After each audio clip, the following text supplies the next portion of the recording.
Welcome to Talking Giants, Bengals preview, and happy friggin' Thanksgiving. Happy Thanksgiving. Thanksgiving is about family, so we got Justin and Danny, the whole group together for the entire pod. That's going good. Got ourselves a Bengals preview. Had a nice little bye week, got some stuff done, hit some topics, and now it's Thanksgiving, and we're getting ready for the Bengals in the game that we should honestly dominate this team, which kind of scares me. Justin, I'll kick it to you. What's going on, my brother? Gobble gobble. Happy gobble day. Happy Turkey Day. Happy Thanksgiving. Hello. How you doing? I'm ready to beat the Cincinnati Bengals. I'm also ready to watch football today. I hope everybody's Thanksgiving as well, and I hope everyone's being safe as well too. Or light fireworks in your house. That's what I was gonna say. Like, being safe is a little like it's a day where you're spending around family. I know this year is different, but like I said in the Patreon this morning, teach your nephew something crazy teach him how to do something that you probably should that his parents would probably be mad. Do something like that today. Danny, how are you doing? That's solid advice. I mean, I'm doing good. I'm not celebrating Thanksgiving today. We're doing it tomorrow because it's nicer outside, and so we don't have to worry about possibly giving people the COVID. So that's fun. Other than that, I'm doing good. I'm looking forward to watching football all day, except Steelers Ravens now because some idiot in the Ravens decided to not follow the rules. It's facts. We'll talk about that later, but I was really looking forward to that game. We're gonna get to what we're thankful for at the end of the episode, but here's one thing I will say for you know who I'm thankful for. I'm thankful for Kenneth Niesel. His last name rhymes with Diesel, and I'm thankful for him. Justin, why am I thankful for Kenneth? We're thankful for Kenneth because he went to patreon.com/Talking Giants and he subscribed for $2 a month to become part of the Talking Giants TG Patreon family. Do we like calling ourselves like TG for short? It's fine. Do we like that? Fine. We don't do it. But I feel like it's nicknames that we give ourselves can be corny. But patreon.com/Talking Giants, you get to watch the podcast as we record them. You can't necessarily watch podcasts. You get to watch us as we record. You get to see that whenever we record at 11 a.m., that I'm right by a window and it looks like I have a halo around me. Like it looks like the lights of heaven are just behind me. And all I have to do is just walk right past that window and the gates are right there. So, but halos aren't real. Kenneth gets to see that. Kenneth gets to see that at patreon.com/Talking Giants. Kenneth. So Kenneth is kind of like a weird name. Let's be real. Here we go. This is a great way to introduce the new member. I had a friend in high school whose name was Kenneth, and he went by Tyler. Oh, though that's just weird. That's just two totally different things. I don't know. It probably was, but anyways. All right, let's get into this Giants Bengals preview, though, guys. And honestly, we've been asked about this a million times, like we know, and we don't. And here's what I'll say: we're there. Xavier McKinney is back. O'Shane Ximines is back, but Xavier McKinney is back. And guys, it really didn't hit me until I saw a picture of him in football pads. Like, I heard, activated from IR, like that's cool. But until I saw that picture of him actually in shoulder pads, like, oh my gosh, our second round pick, we got so excited. How are we going to use this guy? Is back. And he's in football. Like, he's going to play football for the New York Giants, our second round pick. We've been excited about our third round pick in Matt Parrott, our fourth round pick in Darnay Holmes, our fifth round pick in Shane Lemieux. Hell, the last pick of the draft in Tay Crowder we've been excited about. But now we get to get excited about our second round pick. Justin, I think we kind of view this the same way. How are they going to use him? Because I don't know. Like, that's my answer to that is I don't know, but I also can't wait to see how they use him, Justin. Yeah. You want to know what I'm thankful for this Thanksgiving? I'm thankful that we are no longer going to get the question, when is Xavier McKinney coming back? That's what I'm thankful for, first and foremost out of everything. But yeah, Bobby, you hit the nail on the head. The main thing about Xavier McKinney, and I'll bring back this metaphor that I said after we drafted him. Xavier McKinney, like every rose has its thorn. The rose is that McKinney can do a lot right. He is much better when he's moving forward. He is versatile where I think he could be a strong safety, but also an in-the-box safety. Kind of those two things are always blended with each other anyway.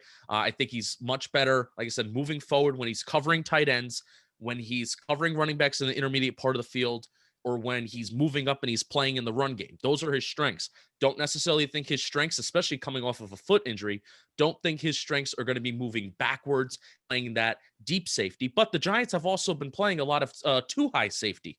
They have been doing that. Patrick Graham with Miami played a lot of that single high, but the Giants this year, with the good options that they have had at safety with Love, Ryan, and Peppers, they have been playing a lot of too high. So I am going to be interested to see not only McKinney, because those are his strengths kind of moving forward, but also what it means for Logan Ryan, Jabril Peppers. But I think this is bad news for Julian Love. I think this is very, very bad news for Julian Love, because even when Adrian Colbert was healthy, Julian Love's snaps were getting really cut down.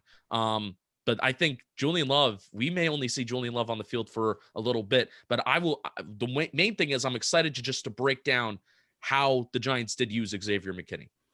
Yeah, I can't wait to see how they use them. You mentioned Julian Love, which I agree with that. But Danny, I mean, what do you see the snap share being for Xavier McKinney on his first game back? Because I don't expect him to come back full blast. Yeah, that's the question. I want to know how much Patrick Graham is willing to use him. Like, you don't want to, like, this is a game where it's both good and bad. It's against the Cincinnati Bengals and against a quarterback that we're not expecting the world of, but you don't want to throw him out there and have his confidence just shoot down.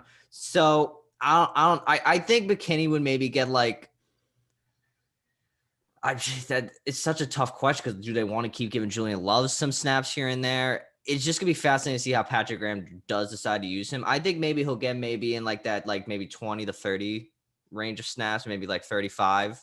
I'm thinking 50. 50. I'm thinking 50. I think that's a little too much in my opinion. I think they don't want to throw him out there. They want to give him adjusted to it, or maybe he's perfectly prepared to go out there and run this defense. But I think 30 to let's say 30 to 40 is the max.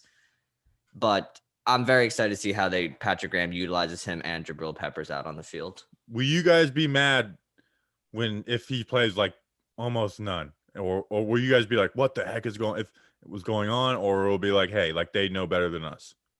I wouldn't be mad, because at that point, like Patrick Graham, these guys know what they're doing. Maybe they just want him to see exactly what they're running, what their coverage looks like, to get him acquainted to it, because it's totally different when you're doing something on the practice field and then when it's a live game. So I wouldn't be mad if he virtually plays no snaps. It's just him learning, because this is the game to learn. It's against the Cincinnati Bengals. Then only from here, it only gets harder, and that's when we're truly going to need McKinney's talents. Yeah, I think they're going to work him back slowly. I think there's a value in McKinney, I think, in the run game. So on rushing downs, largely, you may see him on first and second down, but on those passing downs, on those third and longs, that's where I feel McKinney will be off the field, and you'll have Ryan, you'll have Peppers, and I think Love will, if Love is going to get his snaps, and if Love still has a path, it is in 3 safety sets on third down when he is playing deep. That's where I think his role is, because that's where his role has been, because I don't think McKinney is ready to fill that role. Yeah. I mean, we talked about it once he was drafted in the offseason. We're like, I see McKinney playing down and then Peppers playing a little more high, which maybe they will, but Peppers has fit so great into this this true money backer role. What he plays is the definition of that money backer, where the money backer is you're covering tight ends and you're playing in the run. You're essentially have no gap responsibility. Your job is to make a play. You're not like, hey, you got to fill this gap. Just go make a play. So I don't see them taking Peppers out of that role. But it's going to be exciting to see him. And then O'Shane's back, which I don't think any of us think O'Shane's a world beater. In fact, he's one of those guys where it's like, I need to see he's the type of guy where I'm like, year 3 is when I'll really start to judge him. But I do think he's the best pure pass rusher on the team. It's not saying much, but he's a better pure pass rusher than Fackrell. He's obviously better than, the guys on the inside. So that adds value. And Kyler Fackrell doesn't have to play every single snap of the game like he has been the last few weeks. Yeah, through the first 5 weeks of the season, O'Shane Ximines saw 33% of the defensive snaps, but he was tied for second in quarterback hits, tied for second in QB pressures, and he was first in QB knockdowns. I mean, he's inserted back in this lineup, and he's a safe bet to be getting 70 to 80% of the snaps. So he really does make the defense better. So even though it's one of those guys where even though he wasn't getting the sacks and he wasn't getting home, he also wasn't getting a lot of snap share and snap opportunities during the first couple weeks. And I'm pretty sure he was even hurt before week 5. But he was still very productive on the team in terms of getting pressure on the quarterback. And that's what we need. We need guys that can win their individual battles more. Yeah, I agree with that. What I wanted to look at his snaps as well, and I wanted to look at it compared to Lorenzo Carter. He may be the one that benefits the most coming back with Lorenzo Carter being out. Maybe he'll see more of the Lorenzo Carter snaps that he was getting because Carter was playing like 90, 80. One game he had 60% of the snaps. So Shane Zibanez, I like the guy. I believe he can be something, not as you said, not a world beater, but he could provide quality aspects to this defensive pass rush. Yeah, and I mean, like you said before, like there's no Lorenzo Carter was here. Marcus Golden was, even though Marcus Golden wasn't getting a ton of reps, but there was 4 guys in that position where the last few weeks it's been one, and it's like, okay, we're putting Trent Harris, Jabal Sheard, Coughlin and Cam Brown, like where it's like it's been a ragtag group where O'Shane, I think is a level above all those guys, and expectations will be a level above those guys. So. Other things with the Giants, this offensive guard, we talked about it after the Eagles games, like, okay, maybe they just didn't want to put Hernandez in right after the corona. Now we get to see how they feel. Obviously in Colombo, that was part of his thing, is he was not rotating like Joe Judge asked. We don't know which players it was, but now we really see how they feel about Shane Lemieux and Will Hernandez. This is where we really find out how these guys feel about them. And I'm intrigued. Like, I don't know who's going to start. I would hope it's Will Hernandez, but I think Shane Lemieux's shown enough to where he should be in that rotation if they're going to do it. But man, that's kind of I feel like it's a good problem to have, though. It's a good problem to have depth. We forgot what it's like to have depth on a football team. And that's why, like, we go into every year and you look at the starting lineups, you're like, this team could do some stuff. We forget, it's like we've had zero depth, so it's nice to have a little bit of depth on the O-line spot. I wonder if they're not going to be hesitant to slow Kevin Zeitler back because they showed patience with Will Hernandez. Obviously, coming back from a concussion, COVID, 2 totally different things, and who knows how much each injury / illness was affecting each person. But they have shown the patience before, so they may take the opportunity to put Lemieux at right guard. I wouldn't think so, though. I wouldn't think so. Yeah, and with DeGuglielmo being in, for what his reputation is, and this is me guessing, I feel like the one veteran on the line, Cam Fleming's a vet, but Zeitler's he's the true vet of the line. I see him being like, okay, you're my guy, you're my right guard. You will be playing there. So I think Kevin Zeitler was playing against the team that drafted him in the Cincinnati Bengals. They drafted him in the first round all those years ago. So that's kind of cool. Last time we played the Bengals, Kevin Zeitler turned a guy's helmet around. Remember that? Was that 2016? Yes. No, that was that was last year in the preseason. Remember, Danny? Oh, preseason. yes. Forgot preseason turned, existed. I think it was Sam Hubbard. He just turned his helmet around, which was funny. I'll have to share that clip sometime today. So that's going to be interesting. Let's talk about the Bengals, though. They're obviously banged up. Burrow out, Mixon out, Giovanni Bernard's probably going to be out with concussion. They didn't find that out until Wednesday. So whether it was in the game, and you'll hear in the interview later, it's like they didn't find out till Wednesday, and he did interviews Wednesday morning. So we don't know what's going on with that. Now, I will say this is funny. Ryan Finley, we expected to start, and then they announced Brandon Allen to start. I want to know if you guys had the same reaction to me. When they announced Brandon Allen, I was like, oh, that's not good for the Giants. Isn't it? That shows how bad the Bengals are, that when they announced they're starting Brandon Allen, you think like, oh, that puts them in a better chance to win. I had to double check what I read to make sure I read that. I was like, they're not starting Ryan Finley, the guy they drafted, and now they're just going to start this random guy. Well, not random guy, he's played before.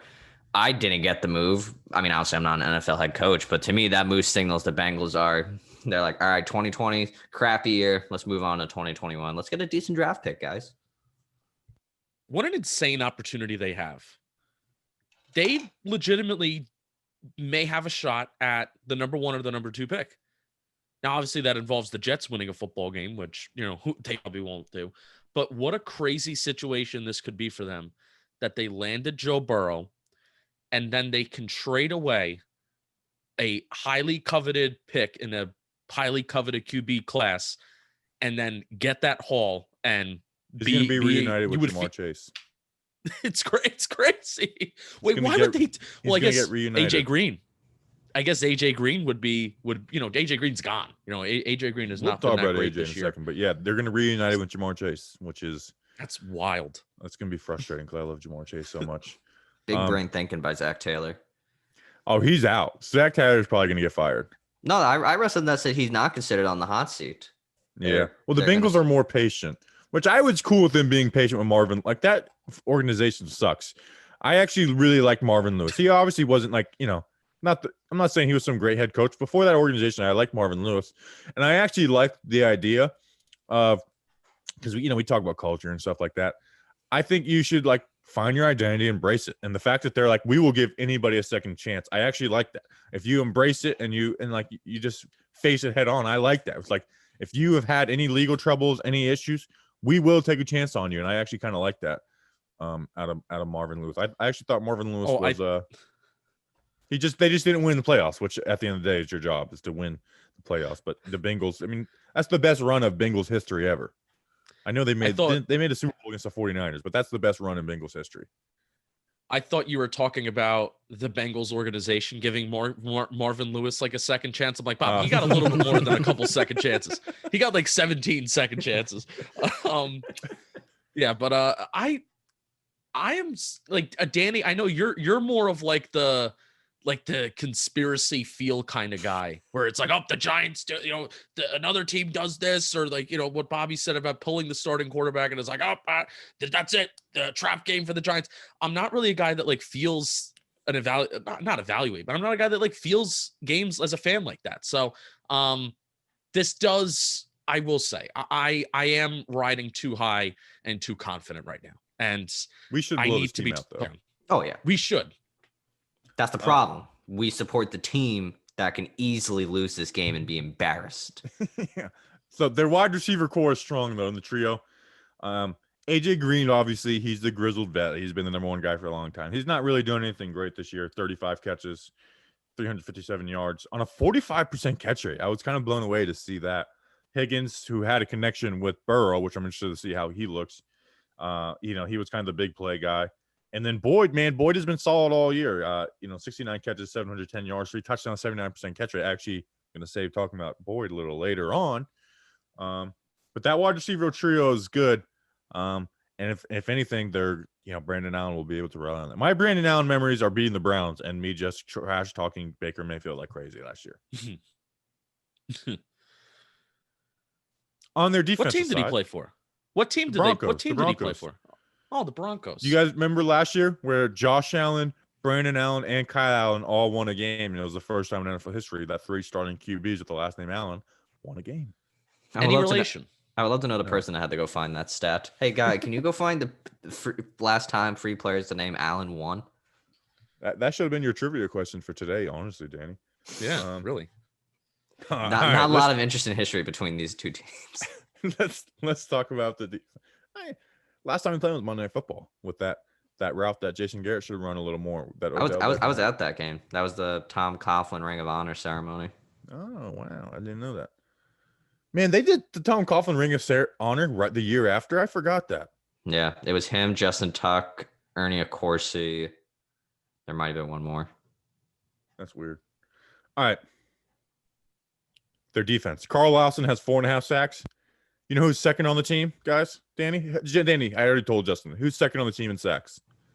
I can't even tell you. Well, it's because it's 7 different people with 1 sack. That's who they have. So Carl Lawson is their entire pass rush. They're a bad defense. They're a bad defense. We'll talk about it in the interview later. But Jesse Bates is their bright spot. He's a beast of a safety for them. So I love watching safety play. So I'm excited to see what he looks like. Hopefully it's not good, but I just want to see who he is. They give up 27 yards per game. Rushing, they give up 5 yards per carry. This is a game where our offense needs to score points and score a lot of them and score them in big plays. This is the game where Jason Garrett should be aggressive, in my opinion. I mean, we know he's not, but let Daniel Jones throw it deep. All right. This is the, as you said, the Giants need to score points because I don't trust this team a lot. They scare me. I'm scared to lose this game. I don't want to lose it. So just go out there, be aggressive, rely on your defense that they'll stop some guy named Brandon Allen, and just have fun with it. Just blow them out of the water. Let's do that. There is part of me that does think, because of how bad the defense is, and particularly because of how bad the rushing defense is, I think, they're actually better at not allowing like consistent 4 to 5 yard chunks in the run game. They're better at not allowing those plays than allowing runs of 10 plus yards. So they're bad. When they allow big plays in the run game, they're allowing them 10 plus yards. So more often than they're allowing the team to be sustainable and successful. That made no sense. Hopefully it made some sort of sense. So because of that, I really think the Giants, I think Jason Garrett's gonna be like, this is finally a game where I could just pound the rock from start to finish. And I know that's why he doesn't view this Yeah. as an aggressive game. It's like, I get to be conservative and it's going to work so well this We game. could just we can establish. I'm saying this genuine. I'm not even saying this as a joke. We can establish the run and pound the rock from start to finish, quarters 1 through 4. Because really, this is the weakest and least talented group the Giants have faced all year. The Cowboys are worse, just statistically and schematically and everything, but talent-wise, this is the worst group the Giants has had to face all year. Yeah, the Cowboys are very talented. Like, they have a lot of talent on defense. Not really in their secondary, but it's like, I know that Cowboys defense wasn't good, but I went up and it was like their D line has a lot of guys. Jalen Smith is still a playmaker. Jalen Smith might be my guy to add next year, which that's an offseason topic. But anyways, you guys got anything else before we kick it to the interview? Yeah, Tate Crowder.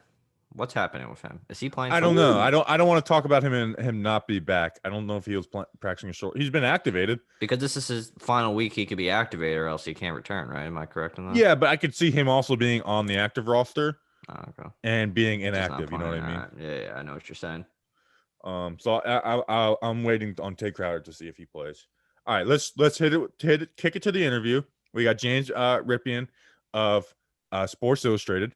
He's actually gave us some pretty good information. Sometimes these interviews aren't the greatest, but he gave some really good information. So here's James Rapien of Sports Illustrated. All right, we now welcome on to the program. He covers the Cincinnati Bengals for Sports Illustrated, writer for all Bengals. James Rapien, what's going on, James? What's going on? How you doing? Good.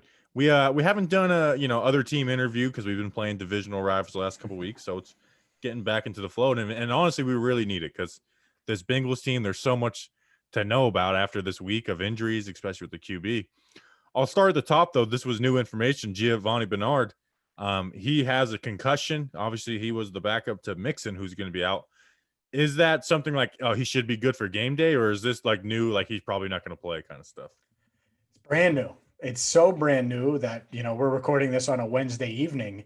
We talked to Giovanni Bernard about 5 hours ago on a Zoom call. And as you know, injured players don't normally chat. So on the day of an injury, if they're not practicing, they don't talk before the practice. So it was really surprising. And I'm not sure if he's going to go. If he suffered it today, I would be shocked if he plays Sunday. And if he suffered it on Sunday, my question would be, well, then why did he talk on Wednesday before practice, right? So status up in the air right now. Unfortunately, Zach Taylor, the Bengals head coach, talked before the injury report came out, so we didn't know that Bernard didn't practice. So it's something that will clear up over the next couple of days. But you're very right. The Bengals could be out without their top 2 running backs, which would just add to the laundry list of issues they have right now going into Sunday's game. Is there issues with Taylor because, Joe Burrow obviously went down on Sunday, which, obviously is horrible to see. And then you see there's some negative reaction to the way he answered questions. And then, the Bengals obviously haven't been good under him. Is there trouble with Taylor? Is there the tea leaves that he's on his way out the same way the Giants probably were with Shermer this time last year? I don't think it's to that point from an organization standpoint. I think it should be. I think Zach Taylor, he's 4-21-1. And I think he's a good guy. It's nothing personal. But at the end of the day, a lot of coaches could win 2 games with Joe Burrow in the first half of the season. And that's what he did. And unfortunately now, the final 6 games, he's not going to have that rookie quarterback. And he's dealing with a lot of injuries to key players, but he hasn't won a road game yet in a year and a half plus. So at some point you need to see wins. And I don't think we're going to see that now with Brandon Allen potentially starting on Sunday. Let's say it's Ryan Finley or Brandon Allen for the rest of the season. I think it's unrealistic to expect much out of him in this scenario. So we'll see. I do think he should need to win a couple games at least to get his job back and be brought back for year 3. But it doesn't matter what I think. It matters what Mike Brown and Katie Blackburn and the Bengals front office and ownership thinks. And I think that they're a little more patient than, the average fan or even average analyst or beat writer. So my patience has kind of worn thin, and I think you probably move on at this point. But I think the next 6 weeks are going to tell the story. If he goes 0-6, I could see him being out the door. Does he somehow salvage a couple of wins here? Does he upset the Giants on Sunday, which is weird saying upset since it's at home in Cincinnati, but that's the reality of things without Joe Burrow. If he can do that, then maybe he can save his job and be back for a third season. Right. You mentioned the quarterbacks. We got the news Wednesday morning that Brandon Allen would be starting. You got to see Ryan Allen a few weeks last year, and I don't expect anyone to really have paid attention to Brandon Allen in Denver last year. One, was that a surprise? And two, is it like a kind of a disappointment? Because obviously you draft Joe Burrow to be the future, but I'm sure there was some talks about Ryan Finley last year before the QB change was made. And I know basically what I'm saying is it like kind of a big letdown, or do people think like Brandon Allen probably is the better option to Finley? Both, because I think most people, the day Ryan Finley was drafted, wondered why the hell they drafted him. And they saw a quarterback that didn't have a strong arm that they traded up. They traded 3 draft picks, a 4th and 2 6th, up to the 6 spots in the 4th round to select him. He made 3 starts last year. They went 0-3. He struggled for most of it, completed less than 50% of his passes. Last week, it didn't look any better. He was 3 of 10 for 30 yards and an interception. And that was a tough spot. Granted, let's be fair, it's a tough spot. Joe Burrow goes down. You're suddenly going up against the Washington team that realizes that, hey, we're going to win this game now. And you haven't played football really because there was no preseason. You didn't get many first team reps in training camp or reps at all because Burrow was taking them all because they were trying to get him ready. So you haven't really played football in a calendar year outside of, here and there. And so it was tough for him, but he struggled. And so people expected that and never really believed in Ryan Finley. So that's part of it. One, no one really believed in him. So is Brandon Allen an upgrade? Maybe. But the flip side is this coaching staff, and specifically Zach Taylor, has maintained that Ryan Finley, they had the utmost confidence in him. So much so that the week they released Andy Dalton back in April, he said, we're not going to go get a veteran. And the only reason they signed Brandon Allen, it wasn't to compete for the backup job or anything. It was because of COVID-19, which made sense. COVID-19. And if there's an outbreak in the quarterback room, we want another guy in the system. So they brought in a guy that Taylor had worked with in the past when he was with the Rams. And so it made sense to bring him in. But the moment your starting quarterback goes down the very first week, the backup that's been on the active roster all year suddenly isn't, at least according to reports. Zach Taylor didn't say this for sure, even though the people I've talked to said it is going to be Brandon Allen. Zach Taylor didn't confirm this. But you turn to Brandon Allen. To me, that shows that Ryan Finley, you don't even trust him with your season on the line. We talked about how Taylor needs to win and potentially your job on the line, that you don't have the confidence in him. So that says all you need to know about how they truly feel about Ryan Finley if Brandon Allen is the starting quarterback on Sunday. Yeah, it's kind of crazy how before the season, there was some kind of rumor that the Giants and Bengals would play week 1. I was like, I actually think that's a cool matchup. You got Joe Burrow versus Jones. New coaching staff. I thought it was gonna be a cool matchup, and now it just the Giants are somehow in the division race at 3-7, and the Bengals seem to be kind of falling apart. But what has been good for the Bengals has been, at least from the outside looking in, is the receiving group. You look at it, AJ Green, he's always been the guy.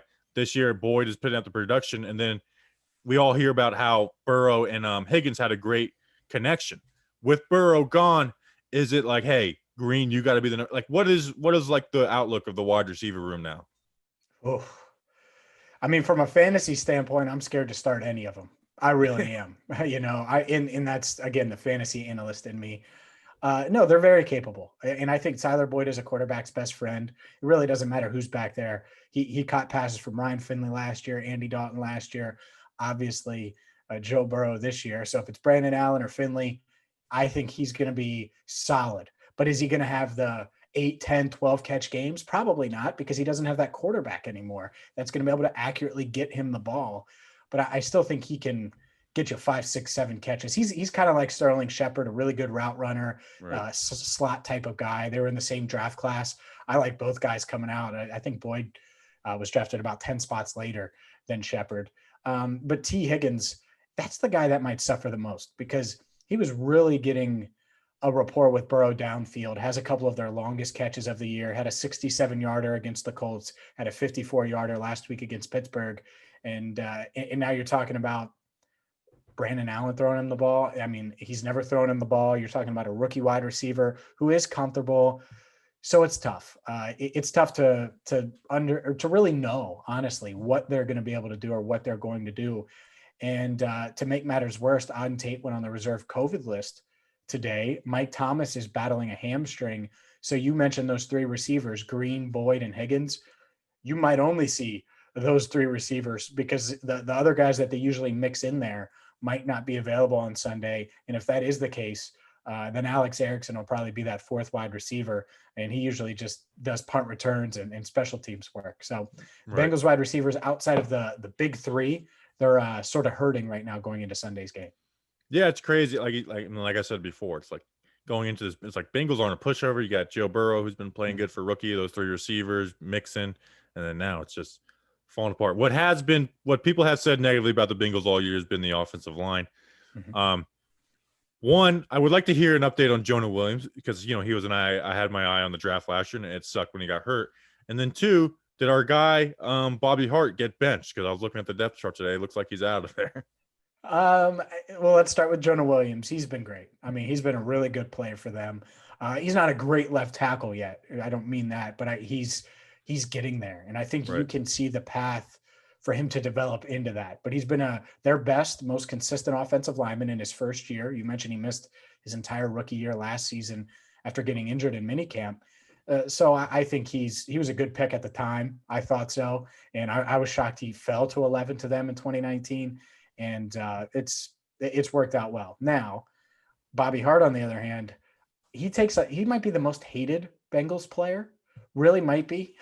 And despite that, he's having the best season of his career, outside of missing a couple of games with a knee injury. And you're right, he didn't start last week, but that was his first game back. And I think it was 2 things. One, Akeem Adeniji, the 6th rounder out of Kansas, had played well. So why not give him another try, this time on the right side? And 2, Bobby Hart probably wasn't 100% yet. Returned to practice last Wednesday for the first time. So why rush him back out there? And he ended up finishing the game for Adeniji against Washington when those pass rushers from Washington really started to tee off on Ryan Finley. So I wouldn't be shocked at all if Bobby Hart's back out there this week. He's playing relatively well, solid in the run game, holding up in the pass game, but it's relatively well on a curve because of Bobby Hart and the expectations for him, right? He shouldn't be this team's long-term answer at right tackle. They need to find a solution, but he certainly exceeded expectations this year when he's been out there. Right. Well, it's good. Jonah he was the guy last year where I was like, I hope he falls to 17, but knew he wasn't going to fall to 17 for the Giants. So I like to hear I've been that he's there. doing I well get it, after the man. injury. I get it. You have your fingers crossed, just hoping. Yeah. Yeah. So instead of asking you about a position group on the defense, I know Carlos Dunlap was traded. Every bad team thought they were in on the Tack McKinley stuff, and then he fails his physical. So I'll just ask you this: what is the identity of the Bengals defense? Is it just like good in one area, or do they play man? Like, just a quick explanation of what the Bengals defense is. Two words: Jesse Bates. He's the defense, man. He's played at an extremely high level this year. I think he's on his way to an all-pro season. Had an interception last week, or 2 weeks ago, rather. He had an interception last week. Dropped one 2 weeks ago against the Steelers. Anyways, this week, by the way, with the Burrow injury, has been the longest 3 days ever, or 4 days. Jesse Bates. He's the free safety, if you're not aware, 3rd-year guy, 23 years old. And even though he's in his 3rd year, he's younger than Joe Burrow. And he's emerged as their best defensive player. And they've had a lot of injuries on defense. They're young at linebacker, injured in the trenches. They have a solid secondary overall. Von Bell's the other safety you'll see. William Jackson III is a high-end corner. I think he's good. You'll probably see him matched up, I would assume, on Slayton. I would assume not that they'll travel, but he'll be on the outside there. And then the matchup I'm really excited to watch is Sterling Shepard versus Mackenzie Alexander. Alexander's in a contract year, and if you could kind of prove yourself against one of the league's best slot corner or wide receivers, I think that would go a long way. He's struggled at times this season, so wouldn't be shocked at all if Sterling Shepard wins that matchup. But really, the tale of the Bengals defense right now has been lack of pass rush. DJ Reader out for the season. You mentioned the Carlos Dunlap trade. Geno Atkins isn't himself. He's still dealing with a shoulder injury, really trying to play through it that he suffered in training camp. So it's tough. So really, it's Carl Lawson, and he's the pass rush, and that's it. So if there's three names you need to know and maybe stay away from or be aware of if you're a Giants fan, Carl Lawson off the edge, number 58, William Jackson III, number 22, the corner, and then Jesse Bates, the safety, number 30. Jesse Bates, I'm gonna have to go and watch something because I love hearing about safeties making plays. A lot of times they get forgotten. A lot of times the good ones get forgotten because if you're good, you don't get thrown out of time. You keep people off your side of the field. So I like hearing about safeties making plays. James, where can people find you? Because our fans are loyal. They want to hear more about the Bengals. Where can people find you? Allbengals.com. It's a one-stop shop. Links to the podcast are there. The Locked On Bengals podcast. Obviously, the latest Bengals news. If you want to keep up to date with their injuries this week, anything like that, it's one spot. Allbengals.com. Sounds good. We know Sports Illustrated is good. Our listeners like Patricia Tran, who does the Giant stuff. So Good to hear. James, I appreciate you giving me some of your time tonight. Of course, man. Thanks for having me. Thanks, man. All right. Thanks, James Rapien, for coming on the show.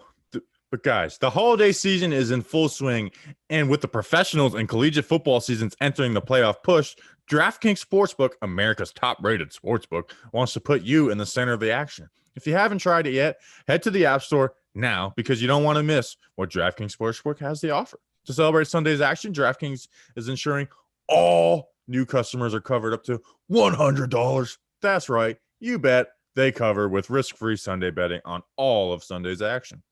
Steelers-Ravens is in that now. Don't miss out on Sunday night's pivotal matchup between bitter divisional rivals. So get in on all of the action now.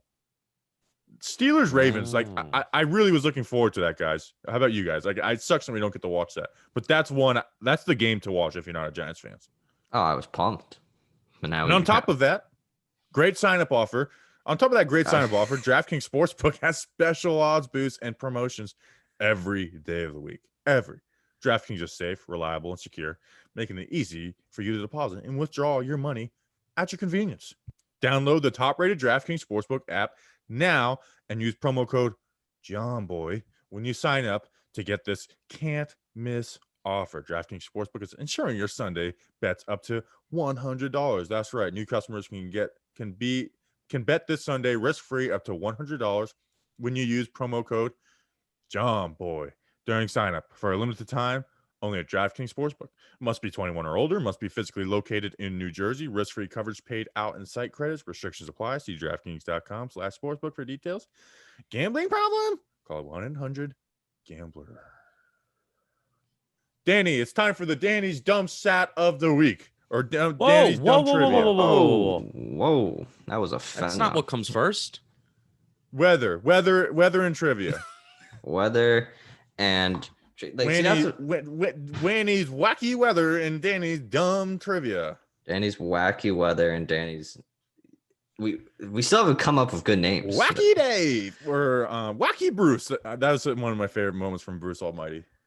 All right, hey, what's going on, Wacky Bruce? See, that was me stalling because I didn't have the weather pulled up on my phone. Okay.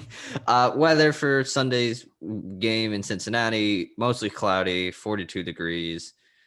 71% cloud cover. Always care about that. No wind, virtually no wind. So it's going to be a non-windy day, which could be good because hopefully we have Graham Gano back on Sunday. We don't have to worry about whoever's kicker for us other than a guy named Graham Gano. That's true.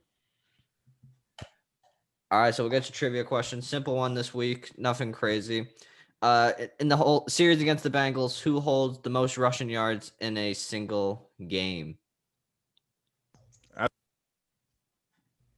What was the question again? Who holds the most rushing yards against the Bengals in a single game? Just a single game. Did it come from 2008? No, it did not. Ooh, tough. Rodney Hampton. No. He was fifth in the rankings. This is going to be really embarrassing because I don't exactly know when. No, the Bengals I feel like didn't start around like in the 60s.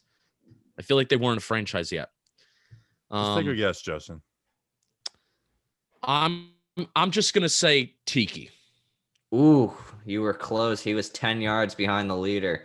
The leader was Ron Johnson. 1972, Ron Johnson had 119 yards on 19 carries for an average of 6 yards per carry. I should have known that, Ron Johnson. Because my second guess was Gifford, but I'm like, they weren't around. And also the NFL and the AFL were not playing each other. So you want to know who third overall was in the series? Who? Rashad Jennings. Remember Rashad Jennings? Get out of here. Yeah, I remember Rashad. He's the guy Yeah, who I remember broke him. Dak Prescott's ankle. Yeah, 87 yards. So dumb. 87. How can you guys not remember? Do you guys just watch Bruce Almighty? No. Justin, have you seen Bruce Almighty? I watched the one with Jim Carrey. That's it. This is one of my favorite. This is like why Jim Carrey is my favorite actor of all time. Eroding beneath me. Eroding.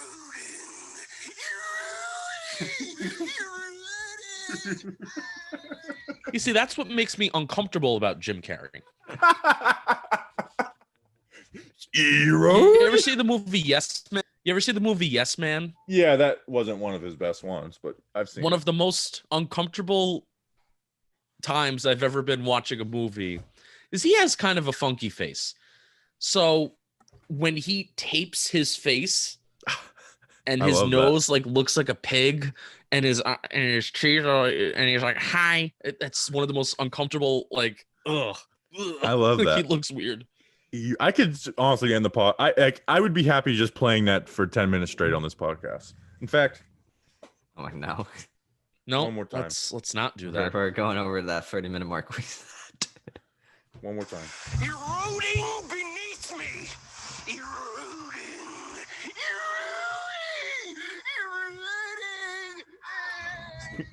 When he started in that new Sonic movie, I was like, oh wow, Jim Carrey's really scraping the bottom of the barrel right now. Yeah, I mean he's seen better days. All right, let's get into the fantasy draft though. Bam. Oh, I know he's gonna brag. Who won the last fantasy matchup? Yeah, there it is. Your There boy it did. is. Your boy did. I won the last game we played with 37.8 points. Danny, you had 30.4. Justin, Lisa, Lehu, Hesser with 28.3 points, even though he's in first place by 45 points. Danny's 45 points back. I'm 107 points back, minor setback, major comeback. Justin, you have the first pick this week. If this is your first time listening to a preview episode, a cool way of highlighting matchups is we do a fantasy draft of only Giants and the team we're playing. So Giants Bengals this week helps us highlight matchups, and it gives us a little competition, and we love competition. Justin, first overall pick. It's got to be a New York Giant, right? Yeah, it's going to be Wayne Gallman. I feel like Wayne Gallman has been a walking touchdown every single week because Daniel Jones isn't getting passing touchdowns inside the red zone, but Wayne Gallman, they're methodically marching down the field, and Wayne Gallman has been getting those 1-yard touchdowns. He's also been like Air Gallman. A few times he's like taken off from like the 3-4 yard line. So you can kind of compare him to MJ dunking from the free throw line. I think Wayne Gallman jumping at the 3-yard line is the same exact thing. Wayne Train. I got a comment this week on Gallman, or like last week, where they're like, "Man, these guys wanted to cut Gallman, and now they're celebrating." And I was like, "That's a fair criticism." I was on the cut Wayne Gallman and keep bringing in somebody fresh train. So, but now I'm on the Wayne train. I'm not a Gallmanite, but I am on the Wayne train. Love Wayne Gallman getting praise. That's amazing. I mean, I don't support you not supporting him because you're just being, stubborn. I at this almost went. point. I mean, I was a guy who's like, I think Rob Martin could take the number 2 job over Wayne Gallman. I mean, I was a Wayne Gallman hater. No. I really I think was. it says more about running backs than it does about Wayne Gallman. Nah, it's Wayne Gallman's the beast. All right, next. Eh, Next, I'm going Darius Slayton. I'm going boomer bust. Shepard probably will go up against Mackenzie Alexander, Alexander's not great. But Slayton, this is a game where Slayton could have 2-3 touchdowns. Like, this is a game. So I'm going boomer bust. Darius Slayton, I think they're going to get – there's going to be some type of deep connection here. They had to have seen against the Eagles. At some point, you have to see Daniel Jones have, like, basically perfect placement down the field. The Tampa game was an outlier. Like, at some point, you have to see that and just give Darius Slayton those shots. And I think this will be a game where they do that. So I'm going Darius Slayton. Daniel Jones was talking about this week how he kind of needs to give Darius Slayton just more of those opportunities to just go up and get a ball. Some reporters were asking him that, and Daniel Jones was like, yeah, just got to trust him. So, like the pick, hopefully they can do that more, because if the Giants are going to be playing against man coverage so often and Slayton's going to have one-on-one matchups, send him on streaks down the field. Let's make a play. Big explosive play puts you on the other side of the 50-yard line. Danny King, you were going to say something. Yeah, no, I was just gonna say Darius Slayton. That's a safe pick. I mean, Darius Slayton is obviously gonna have production. My pick, I'm gonna take Sterling Shepard. Good player, quality player. I see him eating these Bengals alive, and then I'm gonna do it. I'm gonna do it. I'm taking Evan Ingram. I think he can. I'm going to regret this decision. I think Evan Ingram can have a day against these linebackers. The Bengals defense is good. This is the week to pick up Giants wide receivers. I think this is the week to even pick Colton freaking Tate. I think he'll provide some production for anyone that picks him. Man, we have literally went in order of my big board. My big board was Gallman, Slayton, Shepard, Ingram. Here's the issue, guys. The next guy on my big board will be talked about in my Giant factor. So I just don't feel like I can add this guy and then talk about my Giant factor trying to stop this guy. So I'm gonna go off the second guy on my big board. I'm going to the Cincinnati Bengals. Don't do it. I'm going T. Higgins. T. Higgins. Yes. I don't know who Bradbury is going to No, I cover. know. This probably is a game where they're not going to have Bradbury following guys. So I'm going to go T. Higgins. He's one of those guys, we're probably going to beat this team by a lot, but I can see T. Higgins having like 80 yards and a touchdown. So I'm adding the kid, T. Higgins. See, I think this is a risky week to pick a Bengals. Like, if this was with Joe Burrow, I would have no problem pick a Bengals receivers. But this week, who knows the connection Brandon Allen has? I know exactly who Justin's going for because it makes the most sense to pick this player with the Bengals right now. But I'll send it to Justin's. Or I know who he's going to. He's a smart pick, but this is T. Higgins is a boomer bust pick for No, me. yeah, it's a boomer bust pick. So Justin proved me right and pick a certain player in the Bengals. Tyler Boyd, baby. Oh, Okay. Tyler Boyd. That was a guy who was Tyler Boyd was number 1 on my big board or next on my big board. But I mean, Darnay Holmes is my Giant factor, so I'm saving Tyler Boyd. I can't pick a Giant factor and But pick the guy I'll describe Tyler Boyd. You can describe Darnay Holmes more in that matchup, but I can describe what Tyler Boyd does extremely well. And Danny's right. Who knows what this is going to look like with the change of quarterback.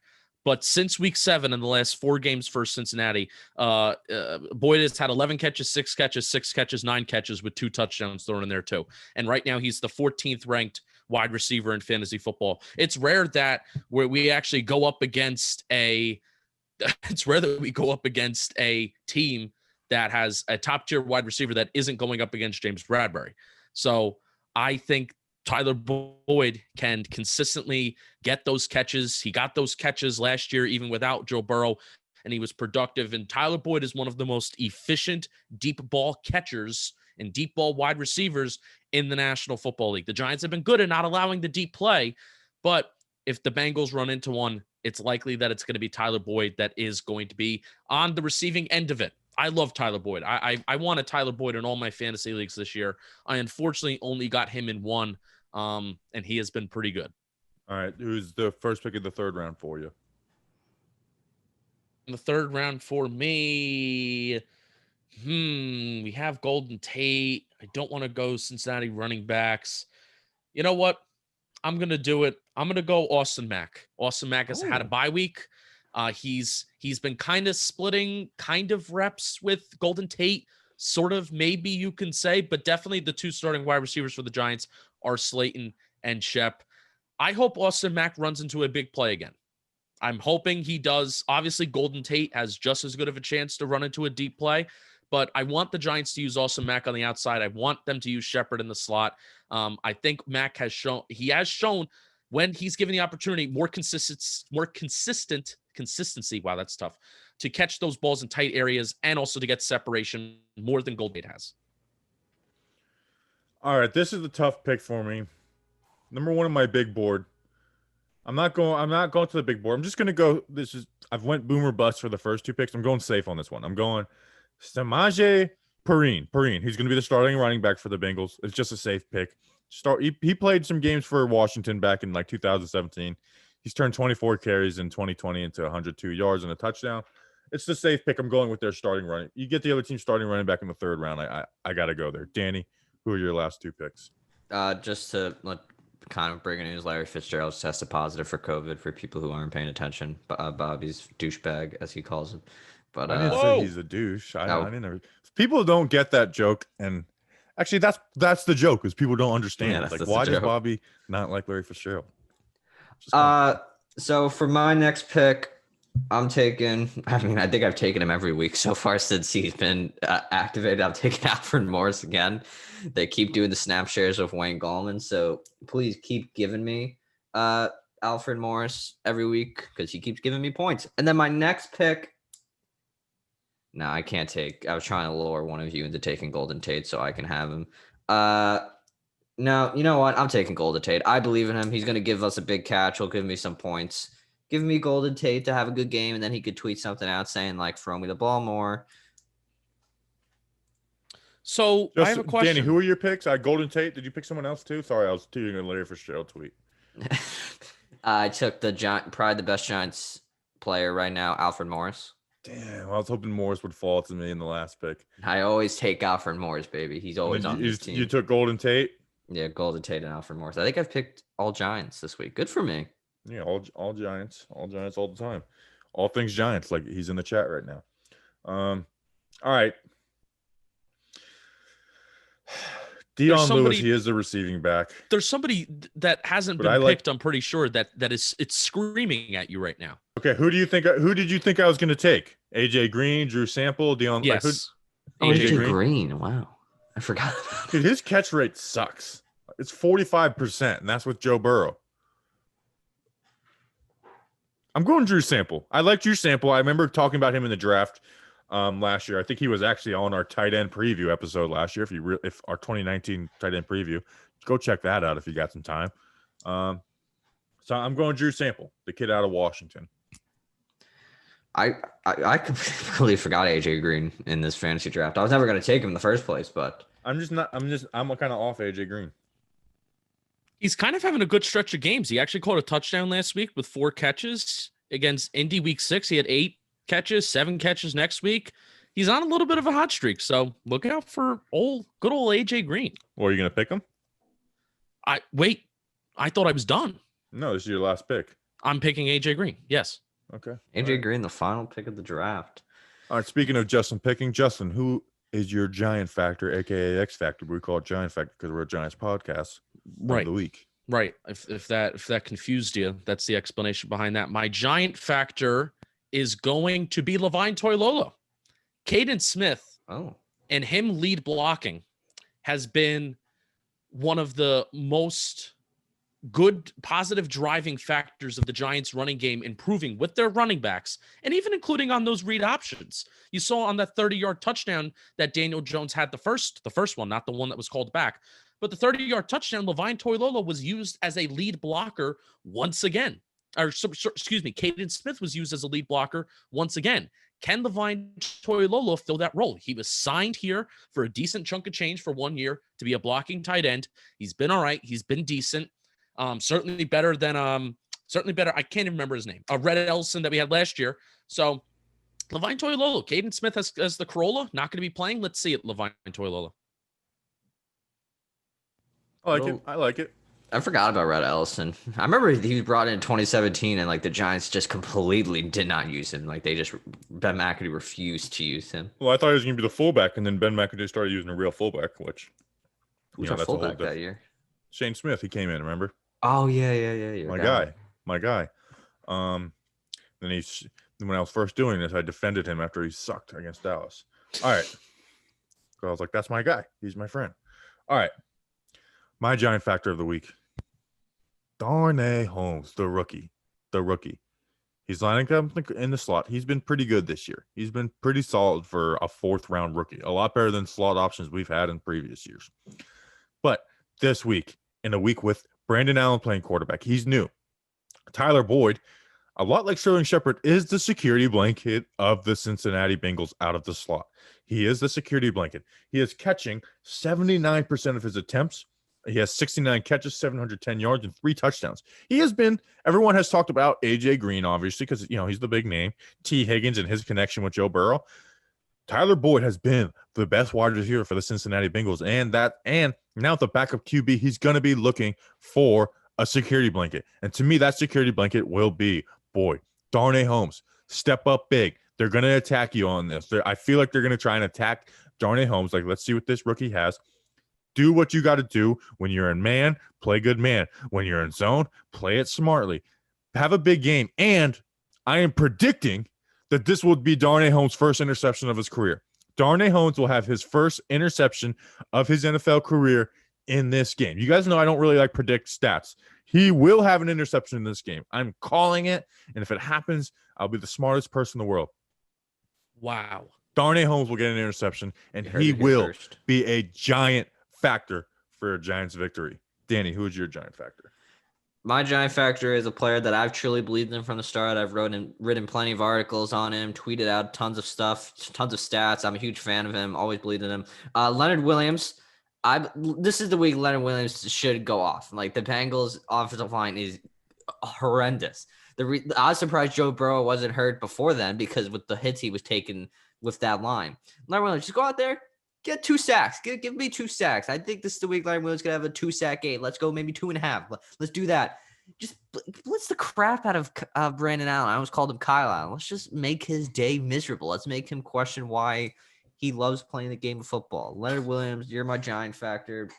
Beat up Brandon Allen, but let's not injure any more quarterbacks this year. I'm sick of seeing ankles popping out. I'm done with that. I'm really done with that. We should just embrace our identity with that. The giant ankle breakers. Joe Burrow broke his ankle. He injured himself. Like, I'd rather do that. I know what's coming. I might as well just get it done now. Like, just I need to get into this rehab 1 week earlier. That's what Joe Burrow was saying. Get my body prepared for next year. All right. Quick picks. Let's go quick through them. Now, I've actually changed this. I don't even know if I've told you guys, but I have changed the quick picks because the listeners we put the polls out and they just pick the favorites every week, and that's not really fun. So Pat McKinley, who's a Patreon, had the idea of like, hey, let a Patreon member every week pick. So I gave Pat McKinley the first one last week when we didn't have an episode. He went 3-5. Kind of a loser, Pat McKinley. But the listeners are still in first place. Tied though with me. They're tied with me. We're both 53 and 34. I went 6-2 last week. Justin went 6-2 last week, putting Danny into last place because Danny went 3-5. This week, the listeners are represented by Jared Wenzel, who is a Patreon member. I actually am pretty sure he runs the Giants Reddit account. I don't know if I just doxed him. I don't know. Sorry, Jared. We're going to start with the Thanksgiving games. Texans at Lions. Jared went Texans. Justin, who do you have in the Thanksgiving throwdown? Imagine if I didn't tank 2 weeks ago. I think I would actually be competing. I'm going Texans. I'm actually excited to watch Deshaun Watson. Danny? I'm going good old Matthew Stafford and the Detroit Lions because, this could be the final time we'll be watching Matt Patricia because he's going to get fired at year's end. I want to go Lions. A lot of people actually. Let me ask you this, guys. Do you guys like the tradition of the Lions and the Cowboys playing every Thanksgiving? I do. I'm a big fan of tradition, and it's like, okay, Thanksgiving you get to see the Detroit Lions. Maybe not the Dallas Cowboys as much, but I like seeing the Lions every Thanksgiving. I like knowing that. Honestly, like, I didn't grow up with like a dad who like got me into sports, but my like sports memories as a young age was watching the Detroit Lions on Thanksgiving. So it just kind of brings back those. I like tradition. Do you guys like it? You whippersnappers? I mean this game, like, this is the worst slate of games they've had in a while since they lost Ravens Steelers. But like NFL on Thanksgiving is just the best. And just waking up and then watching the parade and then going to watch the Lions at noon. And then you get to watch the Cowboys play whoever and probably get embarrassed on Thanksgiving. It's a great tradition. I always enjoy it. I just wish the two teams were good. Lions are bad. Cowboys are bad. Washington's bad. Texans are bad. I just wish they were halfway decent games. Last year's game was good. Cowboys, Bills. But I do like the tradition of those two. David Blau, he started out hot and then lost to the Bears last year. Justin, what about you? I feel like it'd be different in the 90s where you're watching Troy Aikman, Emmitt Smith, one time slot, then you're watching Barry Sanders in another time slot. So I didn't get a chance to see that, unfortunately, but I just feel like the Lions this year, this would be my take if we were on Talking Football. The Lions are the most boring team in the National Football League. I think they're exciting. I can't wait to see Matt Patricia's stupid face all day. I can't wait to see it. With that pencil in his head. They're just boring because they're so, like, in credit, they've gone from being the joke of the National Football League of being 0-16 and, being having a top 5 draft pick every single year. And now they're just like mediocre. They're like always average every single year. They are the most boring team in the National Football League. The most boring franchise. That has to suck for Lions fans losing every year. Like not every year, but it's like, you guys know, like losing drains you. And it's just like to do like every Thanksgiving, like starting it off with an L. So that has to suck. Imagine if we were a Lions podcast and we had to record a episode after Thanksgiving night every year. That would suck. I don't think this podcast is still going if it was a Lions show. Like when we lost to Washington that year and then Eli was benched, the following, week. Like that sucked. Like it sucked driving home. And I remember we were like 2 hours out of town. So it's like driving back with like 6 people and it's like Giants freaking lost. Giants lost. I'm going Texans. Washington at Dallas. This game is important to us. Jared went Cowboys for the listeners. I'm going Washington. I think Washington is going to win this game. I get the Cowboys beat the Vikings, but the Cowboys are still a dysfunctional team with Mike McCarthy. I'm going Washington. Justin? Justin wants me to go. I'm taking Washington as well because we need Washington to win, and I want the good vibes of Washington. And they were close to beating Dallas in that first game, and I think Washington is like that team that could just provide the upset factor. I know the Cowboys had that tragic event happen, so I'm assuming that's weighing on all their minds. But give me Washington to win this game. I want Washington to win, so I'm going to pick Washington. Also, let's see how Dallas does in terms of, there was a lot of conversation this week on which team should the Giants fear the most, and the tides have turned to Dallas instead of Philadelphia, even though Philadelphia is technically still in first. Vikings have a very bad defense. Zimmer's usually a defense coach. They have a very bad defense this year. They're dysfunctional in their own right. They're dysfunctional and disappointing, just like the Cowboys are this year. So let's pump the brakes. Let's see how this Cowboy offense does, but I'm rooting for Washington. Do you guys hear that horn? No. I didn't hear a horn. The car lot across the street from my office, it's like twice a week. One of their cars, just the alarm just starts going off every 10 minutes. And they're so stupid and dense. Like there's been times where I just want to like just unload into the thing. Unhook the battery, dummies. Everyone call them right now. AutoFareLLC.com. Say habla español. Please call them and harass them. It's so annoying. Unhook the battery, you idiots. Just call for harassment. Ravens at Steelers. I was really looking forward to watching this on things. It's pissing me off. Ravens at Steelers. Supposed to be Thanksgiving. I was really looking forward to watching this game. With all the Ravens COVID stuff, I'm going Steelers though. Danny. Yeah, Steelers. I mean, the Ravens are infested with COVID right now.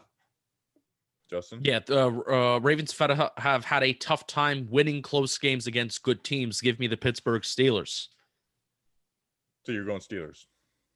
Give me the Pittsburgh Steelers. Listeners went Ravens. The listeners went Titans at Colts. Justin, what's your pick on this one? This is I feel like this is a deciding game in the standings this week. I like the Colts. I like what the Colts have been doing. I like how they fought against the Packers last week. They beat the Packers last week. So especially being behind in a game and then also working your way back by throwing the ball and not just playing with the lead. I'm kind of liking the Colts. The Titans, a little bit weak defensively this year. So give me Philip Rivers. Danny? Same reason as Justin. Give me Phillip Rivers and the Colts. They just seem like they got it going right now. When you beat the Green Bay Packers, how can you not pick them the next week? I love the Colts. I'm a Colts guy. I really do. I just feel like the Titans are going to win this game. They had a big win against Baltimore last week, and I just still am just not sold on Phil. Like Philip Rivers can get the job done, but I feel like especially with the way the Colts beat the Titans a couple weeks ago on Thursday Night Football, the Titans. This is going to mean more to them. I've probably liked the Colts a little better. No, I like the Titans better. I think the Titans are a better built for the playoffs. Although the Colts can end up winning this division, I'm going Titans. But this to me will be a very telling game about both these teams. We got the Chargers at the Bills. I'm going Bills. The Chargers just can't. I mean, they almost lost at the end to the Jets. Like the way they operate at the end of games is comical. I'm going the Bills in this one. The listeners went Bills as well. Justin, who do you got? I agree. Danny's going to say circle the wagons. I'm going to take his line. Buffalo Bills. I'm not picking the Bills this week. Whoa. I'm taking the Chargers. Give me the 14-year-old boy, Justin Herbert, to go out there and provide a little shock to the Bills. Okay. They will not circle the wagons this week, baby. 49ers at Rams. Listeners went Rams. It's always this division is kind of weird. The 49ers are obviously the worst in the division right now. They're banged up. Listeners went Rams. I'm gonna go Niners in an upset. I'm gonna go Niners in the upset. The Rams are coming off a Monday night win against the Bucks. I feel like Shanahan's gonna have something for this Rams team. I'm going 49ers. Danny. I'm going Rams. The 49ers, they're just nothing like they were last year. So give me the Rams. We always think Shanahan's going to have something for the other team. And this year, it's not seeming to happen. Things aren't going the 49ers way. So give me the Rams. Chiefs at Bucks. This is like an intriguing matchup when you think about the storylines. But listeners went Chiefs. And I mean, I'm going Chiefs too. I feel like there's a pretty good gap between these two teams, especially in Kansas City. There's a gap between every team and the Chiefs right now. Steelers fans would get really triggered if they heard you say that. I legitimately think there is. I think there's just because of how well the quarterback is playing. Yeah.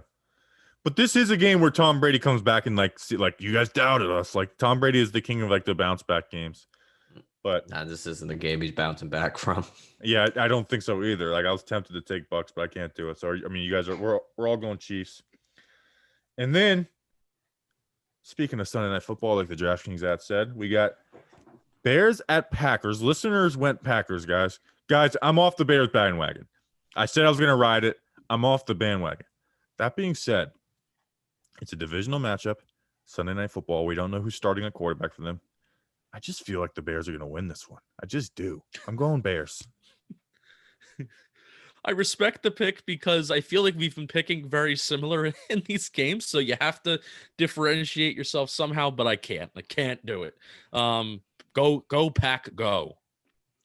There is a part of me that want to pick the Bears because there's that side of me saying like they're going to win on Sunday night. Mitch Trubisky's going to come back, shock the world, and it's going to be like Mitch train is back on.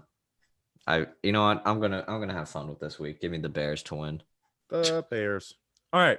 So before we do the Giants predictions, guys, it is the Thanksgiving episode, and I want to hear something you guys are thankful for. First, I only got 5 replies, which kind of didn't do great for like my self-confidence. And one of them was Tim Coffey, who was pissing me off about the Friday intro music. Shut up, Tim. It's not changing. And the song that he like isn't even like an intro game vibe. It's a cool song. And I'm not even gonna give it any shout out because he's just railing me about this. Get off my back, Tim Coffey. Maybe we'll come to church. I'll become a Golem. Anyways, so the listeners, Mr. Brownstone, he said, I'm thankful for the Washington football team because no matter how bad we are, we can count on them to provide us a W. Happy Thanksgiving, guys. Thank you, Mr. Brownstone. J-Rock. Giants Roddy Piper says, I'm grateful at the time you're doing this and not having to stay up until 1 a.m. to listen live. Giants Roddy Piper is in the UK. He's listening to this we're doing this at 11 in the morning, so it's easier for him. That being said, Gazman, I thought this would be easier on Gazman. He's at work now, so it's kind of harder on him. Vin P said, thanks for the Bobby's film breakdown. Justin's deep dive statistical analyst. Good stuff. And then Smoking Woody said, I'm thankful for Marlboro cigarettes. Smoking Woody, my gosh, this guy is just addicted to the cigarettes. Justin, what's something you're thankful for? I mean, I've been really taking this week to reflect on how exactly I feel about Thanksgiving because I don't know. Oh God, don't be one of those guys. No, I'm thankful for Thanksgiving sides. I'm thankful that the sides of Thanksgiving save the holiday because without them and without how good they are and without the excuse to use an excessive and inappropriate amount of gravy, Thanksgiving wouldn't be an elite holiday. I respect that. The sides of Thanksgiving are the best thing. The mac and cheese. Ooh. That's like saying like the 4th of July wouldn't be a good holiday without the fireworks. Yeah, that's the holiday, Justin. No, but here's the thing. The main piece of the meal, like fireworks are a mainstay of the 4th of July. So fireworks make the 4th of July great. But what makes Thanksgiving great is not like the turkey, which that is the main staple of Thanksgiving. It is the sides, and it is the everything that else that contextualizes it and that surrounds it. Danny, what's something you're thankful for? I'm thankful the Giants don't play on Thanksgiving. They would ruin my Thanksgiving after spending, with family, being thankful, and all of a sudden I get to go watch the Giants just crap the bed either in prime time or 4 o'clock. So I'm thankful the Giants don't play on Thanksgiving. No, I was gonna get sappy and say I'm thankful for you guys, but I just can't. Yeah, coming out of my mouth, it's weird. Makes me feel weird. But I am thankful for you two. I appreciate you guys. You guys are my guys. Thankful for the listeners, and I'm thankful for Joe Judge. The good stuff. And I'm thankful for the score predictions. Danny, what is your score prediction of Giants Bengals? 20-13, Giants win. Justin? What was Danny's score prediction? 20-13. Oh, low scoring game. Giants are going to score 30 points on the dot. 30-16. There's going to be a lot of field goals for the Bengals. 30-16 Giants win. So what if the Giants don't score 30? What's your take going to be? That they should have scored 30 and they're not as good as we imagine them being? You know what? That question, that wise ass question reminds me. I said on Twitter yesterday, if Leonard Williams gets to 10 sacks, the Giants pretty much, they really have to re-sign him. What? So if he gets 9.5, they shouldn't re-sign him? Shut your bleeping. I didn't see that. mouth. That's funny though. Shut up. Really? That's what you're gonna take out of this. Made that whole graph with the nice picture, and he's playing well. He's like the 3rd best interior defensive lineman in the league. Oh, but if he gets 9.5 sacks, he shouldn't re-sign. You should lean into it. Be like, yes, absolutely. Are you dumb? Shut your mouth. God, piss me off. Dumb people. Guys, what are we doing here? Giants 77, Bengals 0. I mean, do I need to explain it this week? Do I need to? I don't. Giants 77, Bengals 0. Happy Thanksgiving. Enjoy this episode. Enjoy the week. We appreciate you guys. We'll see you on Monday for a Victory Monday podcast. It's going to happen. Until then, let's go, Big Blue.